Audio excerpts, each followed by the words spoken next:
ભાવનગરના બગદાણામાં જે પ્રકારે કોળી યુવક પર જીવલેણ હુમલો થયો છે અને ત્યાર પછી આરોપ લાગ્યા હતા લોક સાહિત્યકાર માયા આહિરના પુત્ર જયરાજ આહિર પર અને આ મામલે સીટની રચના થઈ છે અને હવે આ કેસમાં એક પછી એક નવા વળાંકો પણ સામે આવે છે અને કોળી સમાજના જે યુવા મંત્રી છે તેમનું નિવેદન સામે આવ્યું છે અને તેમણે કહ્યું છે કે કોળી સમાજ કોઈ રાજકીય વ્યક્તિનો હાથો ન બને। વૈષ્ણવજન તો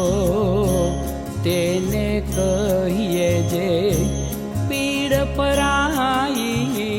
જાનાને રે।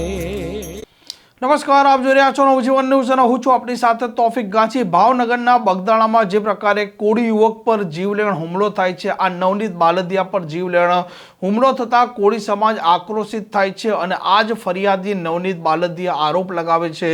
લોક ડાયરા કલાકાર માયા આહિરના પુત્ર જયરાજ આહિર પર અને તે આરોપ લગાવતા કહે છે કે જે પ્રકારે આ માયા આહિર છે તેમણે મુંબઈમાં જે નિવેદન આપ્યું હતું અને તે મામલે તેમણે ધ્યાન દોર્યું તેમના પુત્ર જયરાજ આહિર છે તેમનો ઈગો ઘવાય છે અને તેમના ઈશારે અસામાજિક તત્વોએ તેમના પર હુમલો કર્યો અને તેમના આ નિવેદન બાદ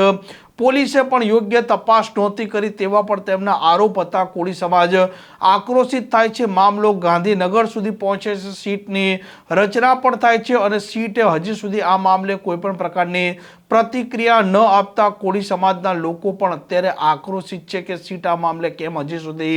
મૌન છે। અને આ કેસમાં ગઈકાલે જે પ્રકારે બગદાણા ધામમાં કોળી સમાજના વ્યક્તિએ તેમનું જીવન છે તે ટૂંકાવવાનો પ્રયાસ કર્યો, આત્મવિલોપનનો પ્રયાસ કર્યો અને આ મામલે અખિલ ભારતીય કોળી સમાજના જે યુવા મહામંત્રી છે તેમનું નિવેદન સામે આવ્યું છે અને તેમણે કહ્યું છે કે ન્યાય મેળવવાનો છે પરંતુ કોઈ રાજકીય પાર્ટીના હાથા ન બનો। ઘણા સમયે જે મુદ્દો આ બની ગયો છે બગદાણાનો, જે નવનીતભાઈ વાળી ઘટના બની છે એ બાદ કોળી સમાજે ખૂબ એકતા બતાવી છે અને કોળી સમાજે અને કોળી સમાજના દિગ્ગજ નેતાઓએ સાથે મળી અને ન્યાયની માંગ કરેલી છે। ત્યારે આ ન્યાયની માંગમાં આપણા આગેવાનો ખરા અર્થે ન ઉતરે, એને ન્યાય મળવામાં ક્યાંક ને ક્યાંક અડચણરૂપ થાય એવા કામો માટે કોંગ્રેસ પાર્ટીના અમુક જે નેતાઓ છે એ લોકો પોતાના રાજકીય રેટલા અત્યારે શેકવા માટે બેકગ્રાઉન્ડમાં રહી અને સમાજના અમુક આપણા આગેવાનોને હાથા બનાવી અને આગળ કરી રહ્યા છે। હું આ ન્યાય માટે જે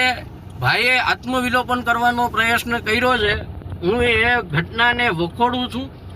ખાસ કરી અને મારા કોળી સમાજના યુવા ભાઈઓને વિનંતી કરું છું કે કોઈ પણ રીતે આપણે આ સમાજની અંદર જે એકતા બની છે, સમાજમાં જે નવનીતભાઈ સાથે ઘટના બની છે એમાં ન્યાય માટે આપણે આગળ આવવાનું છે। આપણે ન્યાય માટે ગાંધી ચિંધ્યા માર્ગે કદાચ ભવિષ્યમાં આંદોલન કરવું પડે તો આપણે સૌ કોઈ સાથે મળીને કરીશું, એમાં કોઈ શંકાને સ્થાન નથી। પણ સમાજને ક્યાંય ને ક્યાંય આ લોકો હાથો બનાવી અને કોંગ્રેસ જે રાજકીય રોટલા શેકી રહી છે, આમ આદમી પાર્ટીવાળા જે રાજકીય રોટલા શેકી રહ્યા છે, ત્યારે હું આ ઘટના જે આત્મવિલોપનની છે એને સખત શબ્દોમાં વખોડું છું। આમ જે પ્રકારે કોળી સમાજનો આ મામલો છે, આ મામલે હવે સીટ તરફ સૌ કોઈની નજર છે કે સીટ આ મામલે